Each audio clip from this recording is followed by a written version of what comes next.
കൃഷ്ണ ഗുരുവായൂരപ്പ ശരണം. പൊന്നുണ്ണിക്കണ്ണൻ്റെ ഉഷപൂജാലങ്കാരം മലർ നിവേദ്യം കഴിഞ്ഞ് 4:30 മണിയോട് കൂടിയിട്ടാണ് ഇന്ന് കണ്ണൻ്റെ ശ്രീകോവിൽ നട തുറന്നത്. പൊന്നുണ്ണിക്കണ്ണൻ പുഞ്ചിരിച്ചിട്ടാണ് കേട്ടോ നിൽക്കണത്. പൊന്നുണ്ണിക്കണ്ണൻ ഇന്ന് കൂടുതൽ സന്തോഷത്തിലാണ്. പൊന്നുണ്ണിക്കണ്ണൻ്റെ തിരുമുഖം ചന്ദനം ചാർത്തിയിട്ടുണ്ട്.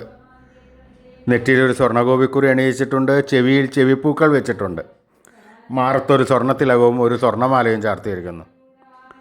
ഒരു പീതാംബരപ്പട്ട് ഞൊറിഞ്ഞെടുത്തിരിക്കുന്നു. കയ്യിൽ ഓടക്കുഴൽ മാത്രമേ ഉള്ളൂ. സ്വർണ്ണ കിരീടം ചാർത്തി, കിരീടത്തിന്മേൽ 2 തിരുമുടി മാലകളും 2 വലിയ വരമാലകളും ചാർത്തിയിരിക്കുന്നു. പൊന്നുണ്ണിക്കണ്ണൻ ഇന്ന് കൂടുതൽ സന്തോഷത്തിലാണ്. അത് മുഖം കണ്ടാൽ അറിയാം. ഇന്ന് കണ്ണന് തൃപ്പുത്തരി നിവേദ്യം ഉള്ള ദിവസമാണ്. അതുകൊണ്ട് ആ പുഞ്ചിരി തൂക്കി നിൽക്കുന്ന ആ പൊന്നുണ്ണിക്കണ്ണൻ്റെ രൂപം എല്ലാവരും മനസ്സിൽ വിചാരിക്കുക, പ്രാർത്ഥിക്കുക, കണ്ണൻ്റെ തൃക്കാൽക്കൽ വീണ് നമസ്കരിക്കുക. കണ്ണൻ്റെ അനുഗ്രഹം എല്ലാവർക്കും ഉണ്ടാവും കേട്ടോ. നാരായണ നാരായണ.